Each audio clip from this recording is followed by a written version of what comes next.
Good evening, ladies and gentlemen.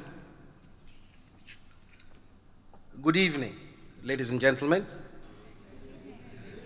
That I'm calling for a response. Good evening, ladies and gentlemen. Thank you very much. And let me thank People in Need and the World One World for inviting me to this event today. I am especially honored to be here, this being the land of Václav Havel, who for many of us who've done human rights and pro-democracy work is an icon. And this is my first time in the Czech Republic, my first time in Prague, and the only sad thing is that I'm not staying very long and I'll be leaving tomorrow, but I'm really delighted to be here today and I'm very grateful to be here. I'm also pleased to be at this festival because my other life, my other part of my work, my life, my real life, is working in an NGO that uses documentary films to congregate people and start discussions so that we can start informing them about issues so they can take action. And we call the NGO Inform Action. And so we use films and go out to different parts of Kenya to work with them and hopefully try to get people more empowered, more stronger, more fearless to face government and authorities as much as possible. And so through my last 4 or 5 years working in Inform Action, I have discovered the power of film. And there's nothing perhaps as powerful as film in moving people, in changing people, in getting people to understand things better. And I think this is a great tradition that One World has started, and I hope that it can continue and grow in many parts of the world. And so I find that very, very useful. And let me say now, as I get into my topic of discussion today, I am in my 4th year now as UN Special Rapporteur for the rights to freedom of peaceful assembly and association. And I would like to thank the Czech Republic, which was one of the sponsors of the resolution that created this mandate in 2010. So I'm the first mandate holder, having begun in 2011. And it has been a thoroughly enjoyable and educational journey so far doing this work as UN Special Rapporteur. And for me, the best part of it is that I can now say what I used to say when I was not Special Rapporteur, but people listen to me now because I'm UN Special Rapporteur. So it's kind of nice to be able to say the same things you were saying before, but now people take me much more seriously than they did. So you'll find that my comments will be very much what I used to say, and I say all the time wherever I am. And let me also say that the permanent mission of Czech Republic in Geneva has been one of my greatest supporters in all my work since I began this mandate. And they've come with me, they've walked with me through this journey, and I'm very, very grateful to them. They are always, when you're in Geneva and you're reporting to the UN Human Rights Council, so you make your report and then states respond. And I've learned that there are a number of things that they say, and the UN language is a bit mysterious. But generally speaking, when they don't like your report, they tell you that, they tell you directly, we think your report is rubbish. And if they don't mind it so much, they tell you that we take note of the report. But when they like it, they say, we welcome the report of the Special Rapporteur. And I'm glad to say the Czech Republic has always warmly welcomed the report of the Special Rapporteur every single time. And so I'm very grateful to be here. Now, freedom of assembly and association. For me, these are key rights. First of all, in and of themselves, that you have to have the right to associate and the right to assemble. They're very human rights. They're very natural rights that human beings always want to assemble, always want to associate. That even now, as we sit here, this is an assembly. We're having the freedom to assemble. And it's one of the things that humankind and mankind has had and grown with. But these rights are also fundamental as the bridge between economic and social rights and also political and civil rights on the other hand. So we find them bridging. That you find that if you need to talk about labor and issues about salaries and wages and work conditions, you need unions. That is an association. When peasants and workers and farmers are doing something, they form their movements, and that is an association. When people are complaining about nuclear energy or something, and the environment isn't going well, you have environmental activists. That's an association. When people want to do development and they want to do work in providing care against malaria or something else, that's a development association. So you find you cannot do economic social rights without freedom of association. But you also cannot do political and civil rights without freedom of association. Political parties are a form of association. Human rights NGOs that tell governments that things are going wrong, people are being killed or people are being tortured or that people are disappearing. Those were groups that are working on accountability and anti-corruption. Those are associations. So these are all, they're all together linked up. And all these things, and all these groups, and all these associations then need to assemble to do their work. Because you cannot do your work without an assembly. You cannot do your work without meeting, as we're doing here, whether we meet inside or outside. And now more and more, meeting online or offline. And these are rights that the world has come together to accept are crucial to life. And freedom of association and assembly for me are the cornerstones of democracy. We have many, many countries in the world that have elections, sometimes even fair ones. They have parliaments, they have judiciaries. But if they don't allow freedom of association and assembly, if they don't allow these rights, then you don't have a democracy. And especially between elections. That the way you judge a democracy is not just by how it conducts elections, but how accountable it is between elections. And so for me, as I've done this work, one of the fundamental things I've come to accept is that we are at a monumental moment in our history as a world. And we are in a contestation between democracies on one hand and non-democracies on the other hand. That may seem very much like communism versus capitalism. But actually what we are finding out more and more is that even capitalist societies are abusing the democratic values. You can be a capitalist society without democracy, or you can, and vice versa. So we're finding the biggest thing now is whether a country is democratic or non-democratic. And so we are seeing an assault on freedom of association and assembly. Sometimes it's called a shrinking space. In fact, this mandate was created because countries and people across the world began to get worried about the shrinking space for NGOs and civil societies. And that is still continuing since I started the mandate. We have stigmatization of human rights organizations. They are called terrorists. They are called extremists. They are called foreign agents. And we have different tactics like restricting foreign funding, or funding even, to human rights organizations because there's an assault on them. And one of the best examples of that is Ethiopia. In 2009, Ethiopia passed a law that said that if you're doing governance work, if you're doing children's rights, if you're doing women's rights, if you're doing election work, you're doing anti-corruption, you're doing civic education, you're doing any of that work, then you can only receive 10% of your funding from foreign sources.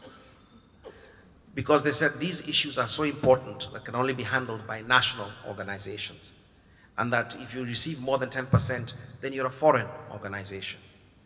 Now, for those of us who know, the government of Ethiopia receives 65% of its budget from foreign sources.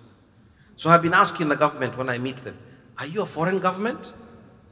Are you a foreign agent because you're receiving 65% of your money from foreign sources?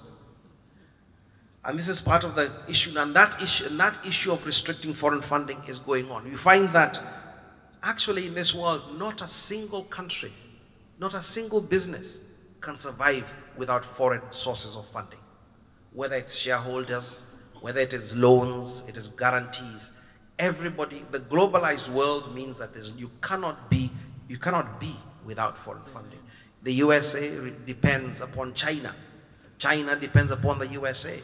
Russia depends upon everybody else. So we have the system in the world now where if you're a business or a government, you can receive foreign sources of funding. But if you're human rights, NGOs, you can't receive foreign funding. And you have to ask ourselves, why is the world allowing this to happen? Why are we sitting back and letting it happen without us thinking about it, without us protesting and raising our voices against it and say, there's got to be one standard. It's not two standards. And we also see protests being frowned upon across the world. In Bahrain, in Kenya, my own country, it's very difficult to hold a protest without being beaten and swallowing tear gas, which is something I have become used to. And we have learned how to deal with it. These days, when there's a protest, you always carry, I saw the people in Hong Kong with the masks. I think that's what we'll be doing now. But we normally carry a damp handkerchief. So when they throw tear gas, you can wipe your face and move on with it. Russia, Venezuela, China. In fact, a few years ago, there was 120,000 protests a year in China. In the UK, what you're having now is that we have got, first of all, there's what they call undercover policing, who are police who infiltrate groups and who live there and work there as though they are part of the protesters. And they go and live for 7 years, 8 years, 9 years.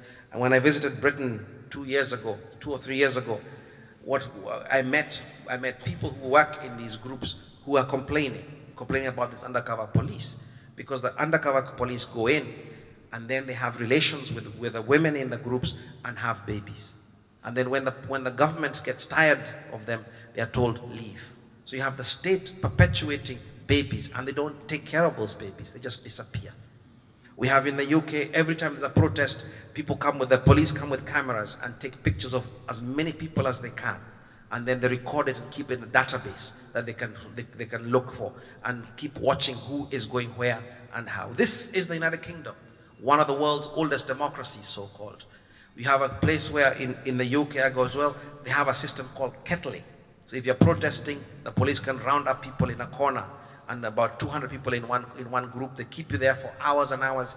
If you're a tourist, sorry, you'll be kept there. And as you leave, they take down your details, your name, your address, and then they keep watch over you. So on all these things are about trying to ward off and keep people away from protests. So what you're seeing, so you have to ask ourselves, why is the world so scared of protests? Why are they so scared of it? Because when you look down at it, it is in the interests of the state to understand what their people are thinking. And there's no better way to learn how people and society thinks than facilitating and supporting protests. If it's an issue people don't care about, they don't attend. It's the market. If it's an issue people care about, they attend in large numbers. And that's what a state should be doing. So yes, the internet can give a sense of it, but nothing in our world, nothing in our history gives us as much power and as much sense of expression as when we can sit together or come together and protest about things that pain us or things that make us happy. And I ask states when I engage with them, because when I look through the whole world, we will find that where protests are held, where protests are broken up a lot, I've asked states and I've asked for information. When there's a pro-government protest, there's not a single country where it's not allowed, they always take place. If you hold a pro-government protest, it will be allowed. In many countries, they tell you, you need a permit, you need a license. If you're demonstrating saying we love our president, you don't have to have a license. They will always let you have the protest. So you ask yourself, why do they do this? Why are states so scared of this expression of their own people? And the truth is that power corrupts, and people just don't want to leave power. So the issue for us all is to understand that human rights, for me, and what I like about human rights is that human rights is about human dignity. And it's human dignity in the sense of the right to life, which is probably the main reason why we have human rights, but also the right to food, the right to jobs, the right to shelter, the right to health, the right to education. That's part of our dignity. But we also have the right to our dignity to express ourselves, to disagree, to be different, to be free from torture, to be able to associate with people who others don't like. That's part of our dignity. And so this is what human rights is about. It's also about challenging power and telling the state, sorry, there's some things you cannot do because you are limited and you have agreed to do these things. So it is when you look at freedom of assembly and association, for me, in the interest of the state to respect them. And again, because we also see that when you don't respect these rights, the alternative is always very painful. That you can't put down the human spirit. The human spirit needs these valves, and it's a safety valve for people. When they're angry, they can come out and shout and scream and or march and protest. Because if you don't do it, if they don't have that space, they keep it underground. It goes under and it hurts and it explodes. And in fact, the best example of that for me is the example of Egypt. Under Mubarak, there's a country where the Western world loves Mubarak. He's putting down his people. And the only place that people can associate and assemble and talk and organize is the mosque. So the mosque becomes a center of opposition to Mubarak. And extremism begins there. And so when Mubarak is removed, the only organized force that exists is the mosque, is the brotherhood.